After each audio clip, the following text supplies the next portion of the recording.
Everyone, welcome to Naira study. अब आप सब कैसे हैं? आई होप कि आप सभी बहुत अच्छे होंगे और अपनी स्टडी को भी बहुत ही अच्छे से कर रहे होंगे। तो फ्रेंड्स, चलिए आज के सेशन में हम लोग क्या स्टार्ट करने वाले हैं, सबसे पहले इसके बारे में जान लेते हैं। तो आज हम लोग जो सब्जेक्ट आपका हिंदी हो जाता है इस पर डिस्कस करेंगे, ठीक है। और इसमें जो सीरीज़ हो जाती है वो राजन सीरीज़ हो जाती है, और इसमें जो क्वेश्चंस हो जाते हैं वो आपकी वस्तुनिष्ठ टाइप यानी ऑब्जेक्टिव टाइप क्वेश्चंस हो जाते हैं। तो आप लोग भाई लास्ट तक बने रहिएगा और स्किप कर कर कहीं भी मत जाइएगा, क्योंकि हर एक चीज़ आप लोगों के लिए बहुत ही ज़्यादा महत्वपूर्ण हो जाती है।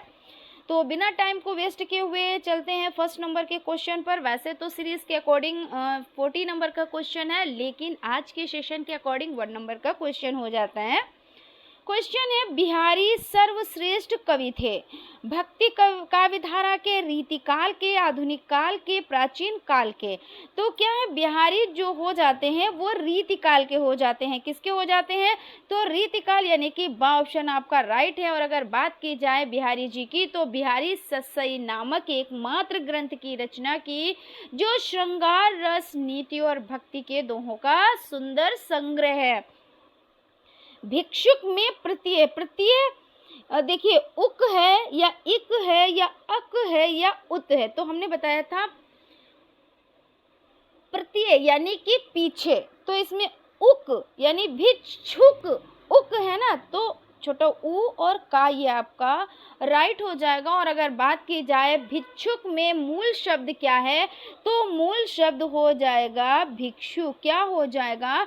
मूल शब्द हो जाएगा भिक्षु यहाँ पे, ठीक है, भिक्षु। और अगर बात की जाए तो इसका मतलब जो भिक्षा मांगता है, और यहाँ पे आ ऑप्शन राइट है। और आप लोगों को पता है कि ये डेट शीट आ चुकी है, तो आप लोग बहुत अच्छे से तैयारी करें, क्योंकि हम बिल्कुल भी कोताही नहीं करने वाली है। और ये भी आप लोगों को पता है कि कैसा परसेंटेज जाता है, किस तरह से लोगों की बैक लगती है। आप कहेंगे कि मैम आप ऐसी बात कर रहे हैं, तो देखिए ज़्यादा अच्छी बातें करने से कोई फ़ायदा नहीं होता है। हम ऐसी बात करें, नहीं आपका ऐसा नहीं होगा, वो नहीं होगा, सब अच्छा होगा। अरे भाई, जब आप तैयारी करेंगे, अच्छे से पढ़ेंगे, प्रैक्टिस करेंगे, रिविज़न करेंगे, तभी अच्छा होगा। और सिर्फ किसी के कहने से नाम मात्र के चीज़ें अच्छी नहीं होती हैं, इसके लिए मेहनत करनी होती है। तो आप लोग मेहनत ज़रूर करें। और ये अगर कोई कहता है कि एक हफ्ते में हम बहुत अच्छा परफॉर्मेंस कर लेते हैं, ये है वो है, या एक ही सेमेस्टर में तो बैक लगती है और बाकी तो हम क्लियर कर ले जाएंगे, तो अगर एक सेमेस्टर सॉरी, यहाँ पे हमको ये कहना था कि एक सब्जेक्ट में, ठीक है, तो अगर एक सब्जेक्ट में भी लग जाती है तो आप लोगों को फिर से क्या करना होता है, जो अगला सेमेस्टर होता है उसकी भी तैयारी करनी, प्लस वो जो सब्जेक्ट होता है उसकी भी तैयारी। और इसमें बड़ी कंफ्यूजन होती है, और फिर समझ में आता है कि ऐसा ना होता तो बेहतर था, हम अच्छे से तैयारी कर लिए होते तो बेहतर था। लेकिन अगर अभी कोई बता रहा है, ठीक है ना, तो चीज़ें हो सकता है कुछ लोग उन चीज़ों को ना समझे, लेकिन समझना चाहिए। मेरे हिसाब से चीज़ों को समझना चाहिए और बहुत अच्छे से तैयारी करनी चाहिए। अगला क्वेश्चन आपका हो जाता है, लघु शब्द का विपरीतार्थक है क्या? महान है, विशाल है, दीर्घ है, उत्तम है। तो लघु शब्द का विपरीत यानी उल्टा क्या हो जाएगा? तो लघु का दीर्घ हो जाएगा। और क्या हो सकता है इसका? तो दीर्घ भी होता है और गुरु भी होता है, कहीं कहीं पे आपको गुरु भी मिल जाएगा, तो आप लोग कंफ्यूज मत होइएगा। अगर ये भी है तब भी सही है। पूरब और उत्तर के बीच की दिशा कहलाती, क्या कहलाती है?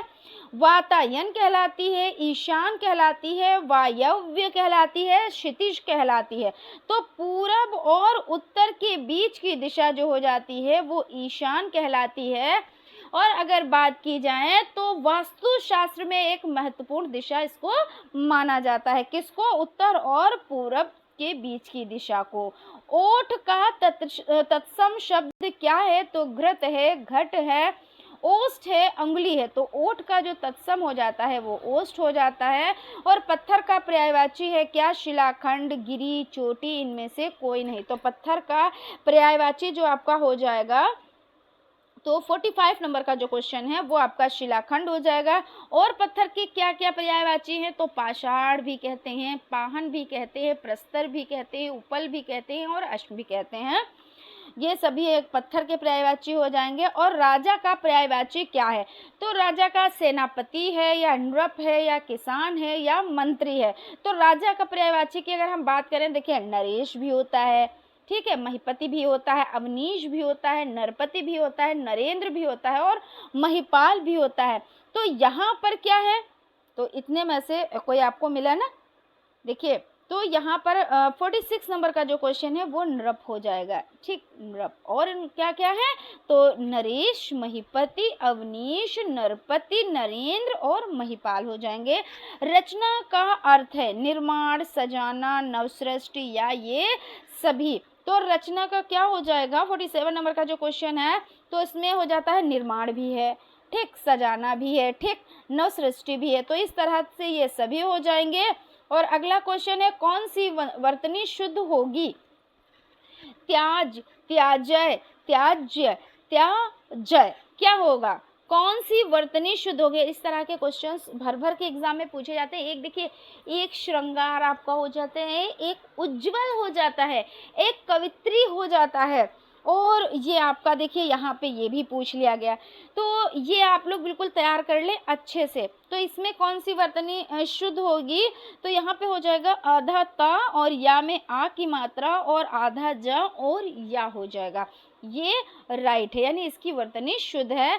रचना के आधार पर क्रिया के कितने भेद हैं, तो 5 हैं, 4 हैं, 3 हैं, 2 हैं, कितने हो जाएंगे, रचना के आधार पर क्रिया के भेद तो 5 हो जाएंगे। और गुफा का तत्सम शब्द क्या है, घर है, गुहा है, चड़क है, यम है। तो गुफा का तत्सम जो हो जाता है वो गुहा हो जाएगा। और अगला क्वेश्चन, अगले क्वेश्चन पर चलते हैं फटाफट से बिना टाइम को वेस्ट किए हुए।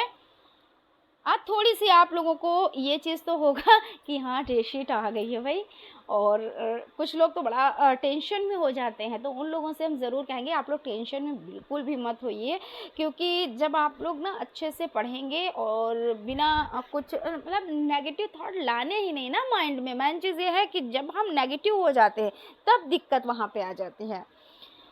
अगला क्वेश्चन है मामा का तत्सम शब्द क्या है, तो मामू है, भ्राता है, चच्चा है, मातुल है, क्या है। 51 नंबर का जो क्वेश्चन है उसके लिए, तो यहाँ पे आपका हो जाएगा मातुल, यानी मामा का जो तत्सम शब्द है वो मातुल हो जाएगा। और अचल का विलोम है सचल, निश्चल, कुचल, इनमें से कोई नहीं। तो अचल का जो विलोम हो जाएगा वो हो जाएगा सचल हो जाएगा। जंगम का विलोम है, जंगम का विलोम क्या है, जंगम का संगम है, सत्संग है, स्थावर है, व्यावर है, क्या हो जाएगा। 53 नंबर का जो क्वेश्चन है कि जंगम का विलोम है, क्या हो जाएगा, तो यहाँ पे स्थावर, स ऑप्शन में जो है स्थावर दिए हुए हैं, यही आपका राइट है। और एक अनार 100 बीमार लोकोक्ति का अर्थ है मूर्खों में थोड़ा बुद्धिमान, हो सकता है लेकिन ऐसा होगा नहीं, ये है ना। किसी की कमाई खाए दूसरा कोई, खाए कोई दूसरा, जरूरत ज्यादा वस्तुएं कम, उपयुक्त में से कोई नहीं। जैसे कहते नहीं एक अनार और 100 बीमार, यानी है तो चीज़ बहुत थोड़ी सी लेकिन बहुत सारे लोग उसको चाह रहे हैं कि वो चीज़ हमको मिल जाए। तो इसमें देखिए ज़रूरत ज़्यादा है लेकिन वस्तुएं कम है, यानी वस्तुएं कम यानी एक अनार, और ज़रूरत ज़्यादा यानी 100 बीमार, है ना। तो ये तो बिल्कुल देखिए इसमें से ऐसा लग रहा है कि क्वेश्चन में ही आंसर ये सब होते हैं, और ये तो बोलचाल में भी हैं, तो इसमें कोई दिक्कत नहीं होनी चाहिए। हाथ साफ करना, लोकोक्ति का अर्थ है हाथ साबुन से धोना, हाथ कपड़े से रगड़कर पोंछना, सदा एक सी दशा ना रहना, और वस्तु चुरा लेना, यानी हाथ साफ कर देना। तो इसमें देखिए वस्तु चुरा लेना होता है, कहते बहुत भाई इसके हाथ में सफाई है, इतने अच्छे से वो चोरी कर ले जाता है बंदा कि पता भी नहीं चलता है ना। कहीं कहीं देखिए भीड़ भाड़ में होता है, पता भी नहीं चलता और पॉकेट से चीज़ निकल जाती है। तो कहते नहीं बहुत भाई हाथ में उसके सफाई है, बहुत अच्छे से वो हाथ साफ कर ले जाता है। मानक हिंदी का मूल आधार कौन सी बोली है, तो ब्रज भाषा है, उर्दू है, खड़ी बोली है, हिंदुस्तानी है। 56 नंबर का जो क्वेश्चन है इसके लिए देखिए आंसर आपका क्या हो जाएगा, तो खड़ी बोली, क्या हो जाएगा, खड़ी बोली। और जो लोग सा ऑप्शन के साथ हैं वो बिल्कुल सही है। मानक हिंदी का मूल आधार कौन सी बोली है, तो खड़ी बोली हो जाएगी। और दिए गए विकल्प में कौन सरस्वती का पर्यायवाची नहीं है, और जो नहीं है वही सही होगा और जो सही है वो गलत होगा। तो दिए गए विकल्प में कौन सरस्वती का पर्यायवाची नहीं है। 57 नंबर का जो क्वेश्चन है तो भारती हो जाएगा या वीणा पाड़ी हो जाएगा, या शारदा हो जाएगा या भार्गवी हो जाएगा, कौन सा हो जाएगा, यानी कौन सा नहीं है जो हो जाएगा आंसर। ठीक, तो ये आपका कौन सा नहीं है, तो भार्गवी नहीं है, यही आंसर हो जाएगा। और भारती, वीणा पाणी और शारदा ये हो जाएंगे, इसलिए ये गलत यहाँ पे हो जाएंगे। परशुराम की प्रतीक्षा के रचनाकार है जयशंकर प्रसाद, रामधारी सिंह दिनकर, प्रेमचंद्र, महादेवी वर्मा। तो परशुराम की प्रतीक्षा के रचनाकार कौन हो जाएंगे, 58 नंबर का जो क्वेश्चन है उसमें आपको रामधारी सिंह दिनकर जी हो जाएंगे। और जो लोग बा ऑप्शन के साथ हैं वो बिल्कुल राइट हैं।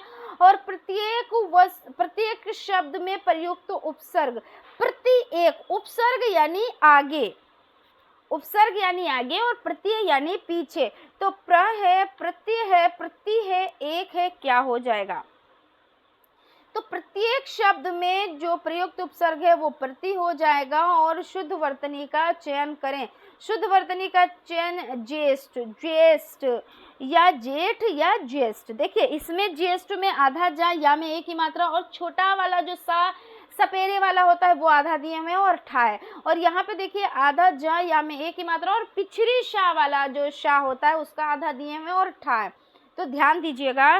तो यहाँ पे आपका कौन सा हो जाएगा, तो आधा जा और या में एक ही मात्रा और पिछड़ी शाह का आधा, जिसमें पा लिख के उसका पेट चीरते हैं ना, वो वाला शाह जो होता है, तो उसका आधा लिखा जाएगा, तो ये ज्येष्ठ हो जाएगा, यही आपका राइट है। और जिन लोगों ने द ऑप्शन को चूज किया है वो बिल्कुल सही है। अगला क्वेश्चन आपका क्या हो जाएगा, देखिए फटाफट से क्लास को कंप्लीट करते हैं, क्योंकि बहुत सी चीज़ें आप लोगों को बतानी है, बहुत सारी क्लास भी आप लोगों को देने हैं और बिना टाइम को वेस्ट किए हुए। तो आप लोग जुड़े रहें भाई चैनल से, और चैनल को अगर अभी तक आप लोगों ने सब्सक्राइब नहीं किया तो फटाफट से सब्सक्राइब कर लेंगे। संस्कृत के वे शब्द जो हिंदी में ज्यों के त्यों प्रयुक्त होते हैं, तो तद्भव होते हैं, तत्सम होते हैं, संकर होते हैं, देशज होते हैं, क्या होते हैं, तो तत्सम हो जाएंगे। संस्कृत के वे शब्द जो हिंदी में ज्यों के त्यों यानी जैसे हैं वैसे ही प्रयुक्त होते हैं, तो वो तत्सम होते हैं। और निम्न में से संयुक्त व्यंजन नहीं है। अब यहाँ पे जो नहीं है वो सही होंगे, तो क्षत्रिय वाला छ है, त्रा है, ज्ञा है, ऋण नहीं है, तो जो नहीं है वही सही है, यही आपका राइट है। और संयुक्त जो व्यंजन होते हैं वो क्षत्रिय वाला छ, त्रंग, ज्ञ और श्रा, ये 4 होते हैं। और ये एग्जाम में पूछे जाते हैं, इनका रूप कुछ भी हो, कभी कभी ये पूछ लेते हैं ये किन 2 अक्षरों से मिलकर बने, कभी ये पूछ लेते हैं कितने होते हैं, कभी ये पूछ लेते हैं कि कौन कौन से हैं, है ना, कभी कभी इनका बिखरा हुआ रूप देते हैं और उनको जोड़ने के लिए कहते हैं कि बताओ ये कैसे बना है ना। 3 ऑप्शन गलत होंगे, एक सही होगा, उसमें से आपको छांटना रहेगा, लेकिन इम्पोर्टेंट बहुत है। और अगला क्वेश्चन है, ऐसे शब्द क्या कहलाते हैं जो संस्कृत से विकृत होकर हिंदी में आए हैं, तो तत्भव, तत्सम, देशज, विदेशी क्या कहलाते हैं। किस क्वेश्चन समझिए, ऐसे शब्द क्या कहलाते हैं जो संस्कृत से विकृत होकर हिंदी में आए हैं। 63 नंबर का जो क्वेश्चन है, हाँ जी, तत्भव कहलाते हैं। क्या कहलाते हैं, तो तत्भव कहलाते हैं। और इनमें से कौन सी रचना महादेवी वर्मा की नहीं है, तो ठलवा क्लब हो जाएगी, या निहार हो जाएगी, या नीरजा हो जाएगी, या गिल्लू हो जाएगी, कौन सी हो जाएगी। ठलवा क्लब जो हो जाएगी वो नहीं है, बाकी निहार, नीरजा, गिल्लू ये तीनों हैं। और पूरी तरह से मना कर देना इसके लिए सटीक मुहावरा है। अंधे की लकड़ी, अक्ल का दुश्मन, अंगूठा दिखाना, अक्ल पर पत्थर पड़ना, यानी पूरी तरह से मना कर देना।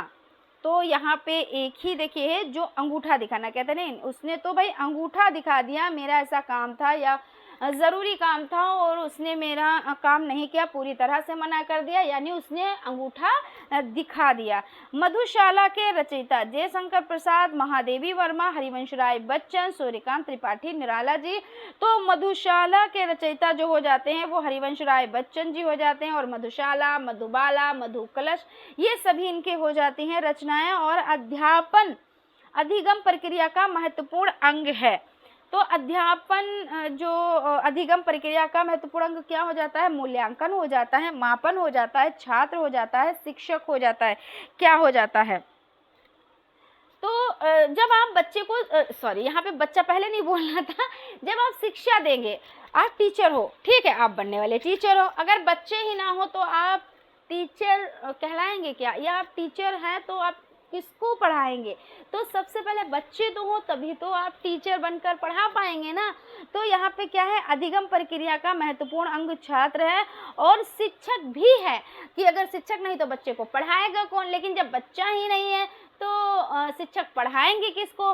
तो महत्वपूर्ण अंग में अगर फर्स्ट नंबर पे पूछा जाए तो छात्र है, और उसके बाद शिक्षक हैं, प्रधानाचार्य जी हैं, सभी हैं। प्रतिदिन में समास है, अव्ययभाव समास, कर्मधारय समास, तत्पुरुष समास कोई नहीं। प्रति प्लस दिन, प्रति प्लस दिन में कौन हो जाएगा, तो अव्ययभाव समास हो जाएगा। कैसे हो जाएगा अव्ययभाव समास, तो यहाँ पे हम थोड़ी सी बात कर लेते हैं।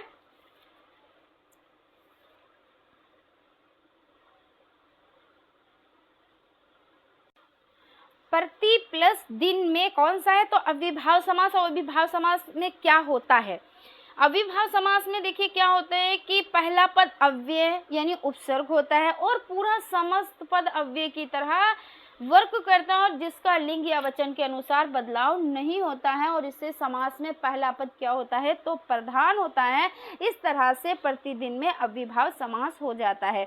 पीतांबर में समास है, तो कर्मधारय समास है, या तत्पुरुष समास है, या द्विगु समास है, या बहुब्रीहि समास है। तो यहाँ पे बात कर लेते हैं पीतांबर, यानी पीला है अंबर जिसका, पीतांबर। तो पहला पद और दूसरा पद अगर मुख्य नहीं है और कोई तीसरा पद निकल रहा है जो मुख्य है, उसको मुख्य माना जा रहा है, तो क्या होगा, वो कौन सा हो जाएगा।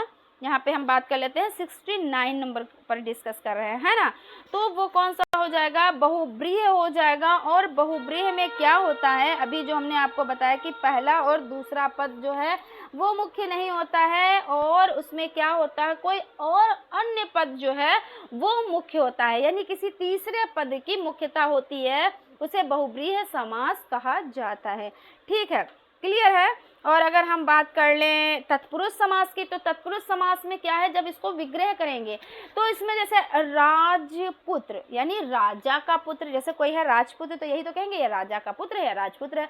जैसे राजमहल यानी राजा का महल, तो इसमें क्या होता है तत्पुरुष समास में, का, के, लिए, से, में, पर, ये सभी आते हैं, तो ये कौन सा हो जाता है, तत्पुरुष समास होता है।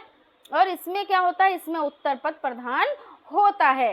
ठीक है, जैसे विद्याहीन, तो विद्या से हीन, है ना, तो यहाँ पे से भी निकल रहा है, तो ये कौन सा हो जाएगा, तत्पुरुष समास हो जाएगा। पंचवटी में समास है, पंचवटी में कौन सा समास है, 70 नंबर का क्वेश्चन जो हो जाएगा वो देखिए कर्मधारय है, या आपका द्विगु समास है, या बहुब्रीहि समास है, या कोई नहीं। तो अभी आपको बताया बहुब्रीहि में क्या होता है कि इसमें जो आपका बहुब्रीहि में कोई दोनों पद जो दोनों होते हैं वो मुख्य नहीं होते, कोई तीसरा पद मुख्य होता है ना। और द्विगु समास में क्या होता है, द्विगु समास में क्या होता है, तो आप लोग कमेंट करके इसको ज़रूर बताएं, क्योंकि कुछ चीज़ें ऐसी भी हैं कि आप लोगों को भी पता होना चाहिए, और थोड़ा सा टेस्ट वेस्ट भी दे दिया करें।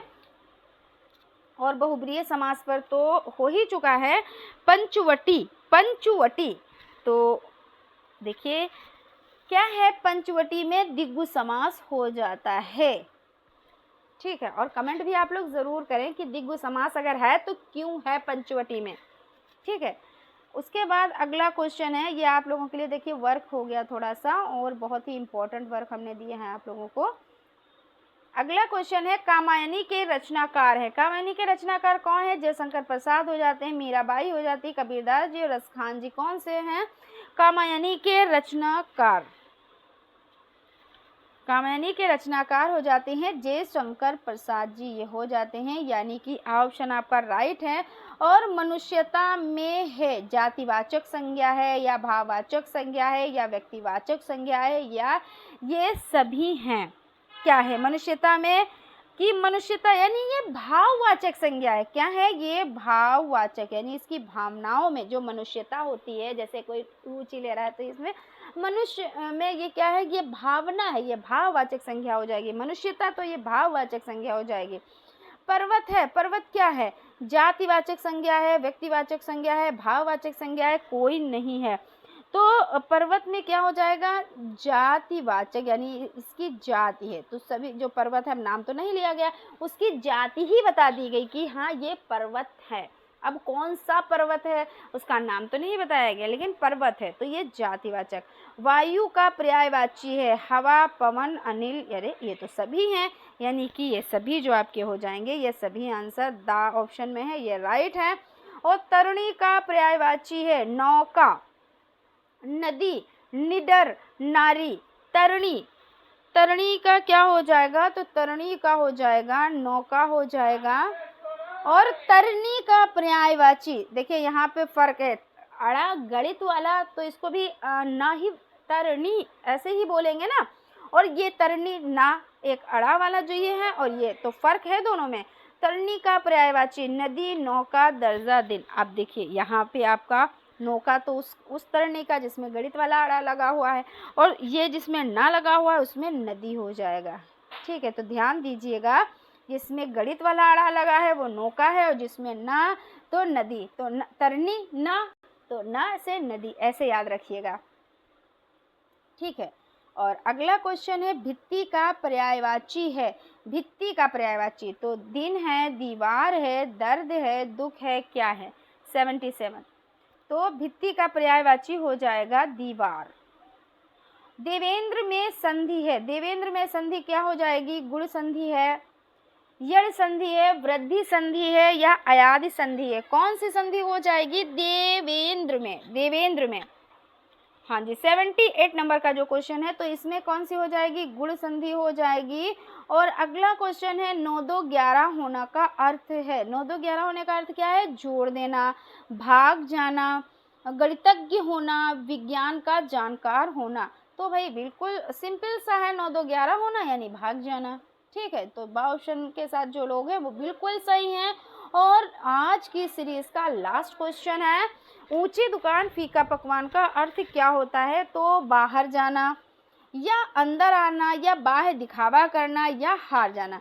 तो इसमें सिंपल सा है, बाहर दिखावा करना, यानी क्या होता है, कभी कभी हम चीज़ें क्या करते हैं, शो ऑफ के लिए बहुत ऊंची दुकान पर पहुंच जाते हैं, लेकिन जब वहाँ चीज़ें अगर खाने वाले टेस्ट करते हैं तो बिल्कुल अच्छा टेस्ट नहीं होता है। तो यही तो कहते हैं कि ऊंची दुकान है लेकिन पकवान जो है वो बिल्कुल फीका है ना। इससे अच्छा क्या करते, कोई सस्ती जगह पे जाते और वहाँ पे खा लेते, जहाँ कभी खाया होगा तो याद आ जाती है कि हाँ वहाँ पे खाया था तो वहाँ पे अच्छा था, लेकिन कुछ इससे सस्ता भी पड़ गया था, लेकिन यहाँ पे तो महंगा भी पड़ा प्लस ये अच्छा भी नहीं है। तो इसलिए ऊंची दुकान और फीका पकवान। तो फ्रेंड्स, आप लोगों को सेशन कैसा लगा आप लोग कमेंट करके ज़रूर बताएंगे। और अगर अभी तक आप लोगों ने चैनल को सब्सक्राइब नहीं किया है तो प्लीज़ सब्सक्राइब कर लेंगे, बेल आइकन को प्रेस कर लेंगे, और चीज़ें पसंद आए तो लाइक भी ज़रूर करें। और फिर एक चीज़ और आप लोगों से कहना चाहेंगे कि देखिए डेट शीट आ चुकी है, तो अब आप लोग ना तैयारी अच्छे से करने लगें, क्योंकि भाई सीरियस हो जाए थोड़ा सा। तो फिर मिलते हैं फिर हम लोग अगले क्लास में। Thank you.